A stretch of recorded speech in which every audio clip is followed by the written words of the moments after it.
Hi, this is Craig Beck, the Stop Drinking expert. Thank you for joining me today. If you are joining me for the first time and you're worried about your drinking before you do anything else, why don't you go to the website right now and sign up for the free webinar where I take you through the process of how you stop drinking without using willpower.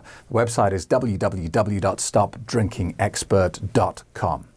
Now, today I want to deal with a couple of issues, and some of them are a little bit complicated, and they're certainly big subjects that I get a lot of questions about. The first thing I want to talk about is alcohol addiction a disease? A lot of people ask that. It's a very popular search on the internet as well. The first thing I want to say is, look, and I hope this is clear now, I am not a doctor, and I am not giving medical advice, and certainly my course at the website is not a replacement for medical assistance. What I am is a problem drinker who fixed his own problem and then put it into a system to help other people. Now, in the book I wrote, Alcohol Lied to Me, I argue against labels because I think it distracts us. You know, whether alcohol addiction is a disease or not is kind of irrelevant if you have it. Because what are you hoping to achieve by getting that label? You know, if someone says to you, yes, alcoholism is a disease, then there may be a temptation to think, well, then it's not my fault. In the same way that you can contract another disease or illness, or you can inherit genetically a disease or illness. And then you can say, well, it's not my fault. It's my parents' fault. Or it's because I came into contact with that person. Or it's because of this, or it's because of that. And I think when you get so focused on the label of what is happening, you miss your ability to affect change, to take action and deal with this. Now, I think it's important to talk about the distinction between problem drinking and alcohol addiction, because there is a distinction and it's really important. My course, my boot camps are designed to help problem drinkers. They are not designed to help alcoholics. And if I believe you are an alcoholic, I won't accept you onto the course, and if I find out you are an alcoholic, I will suggest you either leave the course or you go immediately to a doctor and get some help. So let's talk about the difference between the two. Now, an alcoholic is someone who is so dependent on alcohol that they can't function without it. If they stop drinking, they get disabling, extremely painful withdrawal symptoms. It can cause flare-ups of other underlying conditions, such as seizures and things like that. Epilepsy can be triggered by the withdrawal symptoms. And this is why you get these stories going around that if you quit drinking, it could be fatal and it could kill you. And that story gets bandied around a lot and it gets repeated a lot. And a lot of people use it to justify continuing drinking.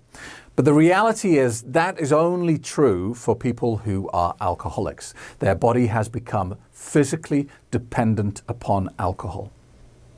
Now, I can't help alcoholics because you need round-the-clock medical supervision. Your body has become completely dependent on alcohol, like we are dependent on oxygen. If you take alcohol away from an alcoholic, they suffer badly, potentially fatally. Now, the vast majority of people who find my website, and I am talking 95% plus, are not alcoholics. They are entirely functional in society. They are holding down a job. They're not getting arrested every 5 minutes. They have relationships. They have husbands. They have wives. They have children. They're looking after their kids. They're providing for their family. And they're doing all sorts of other things. A lot of my members are highly successful in what they do. I have dozens of millionaires that I work with personally, coaching one-to-one, who just happen to have a problem with drinking. So these sort of people, they may be using alcohol to a dangerous level, and they may be drinking every day or in vast quantities. But they could stop if they absolutely had to. You know, if you put a gun to their head and said, stop drinking, they could go days, weeks, months without any physical signs or symptoms. It's just that they're using alcohol routinely as a way of changing their state. in an unhealthy pattern and they can't break it. And that's what I was. I used to get home from work every night and open a bottle of wine. And I would sit in my lazy boy armchair and I would drink that bottle of wine and then open the second one.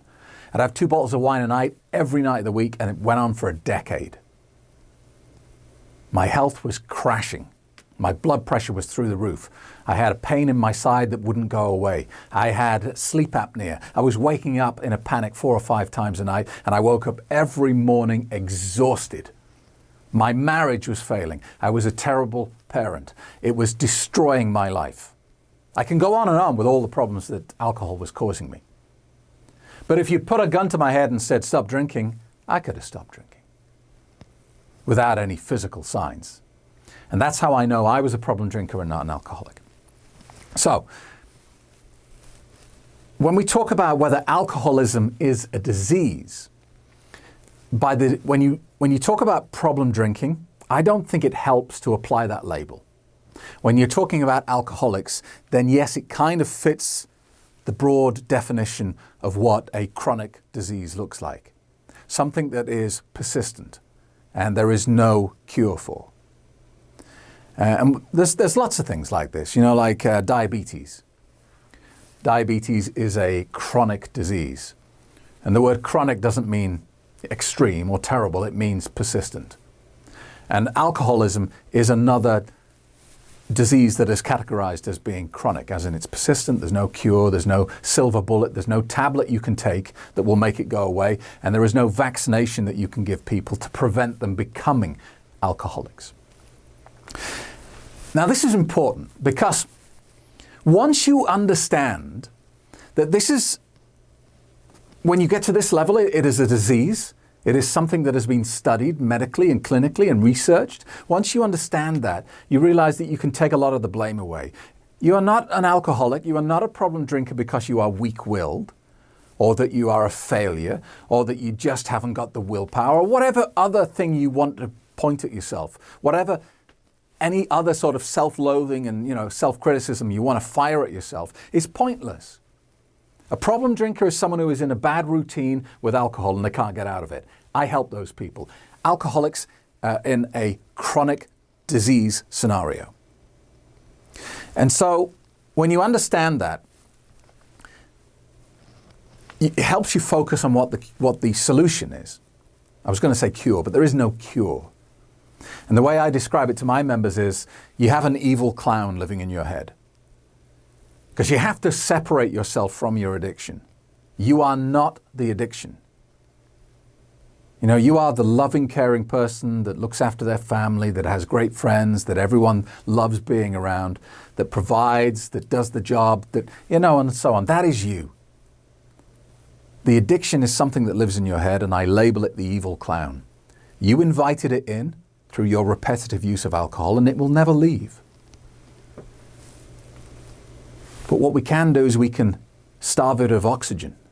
We can lock it down into a tiny box, not give it any food or water until it becomes so weak that it's just a tiny squeaking voice that you hardly ever hear. And that's why I always say to people, the 5 most dangerous words you will ever think or say is just one drink won't hurt. Because it's like giving the evil clown a glass of water and a big meal and letting him out of his box. But when it comes to diseases that are classified as being chronic or persistent, they're not cured. They are put into remission. So somebody who has seizures, epilepsy, they're never cured of that, but they can go months, years, decades in remission where nothing happens. And it's the same for alcoholism and alcohol addiction. You'll never be cured of that. But strangely, or maybe not strangely, the relapsing rate for alcohol addiction is roughly the same as it is for other chronic persistent diseases. So we know that let's say for diabetes, you can go into remission and have, you can control it and manage it with your being very careful about what you eat and drink and keeping a close eye on your blood sugar levels. and you can keep your diabetic condition under control.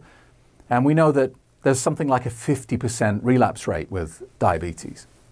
And it's roughly about the same with alcoholism, about 50 to 60%. This has been documented and proven.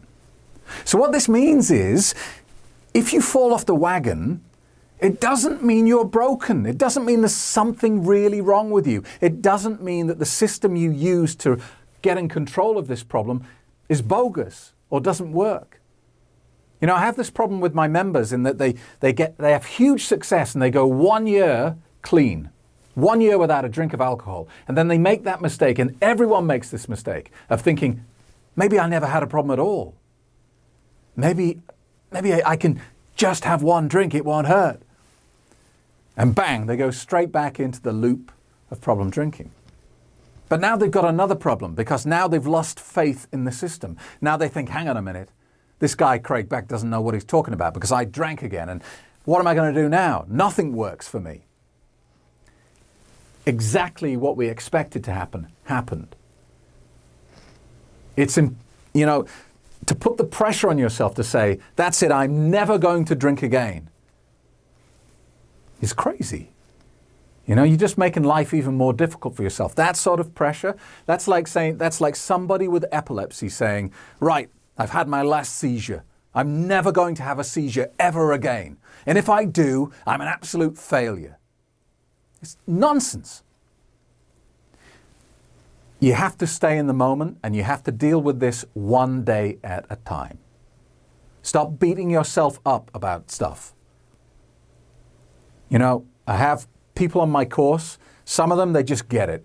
From day one, they get it and they never go back to drinking. Some people, they have to do the course 4 times, 5 times before the penny drops, and then they get it.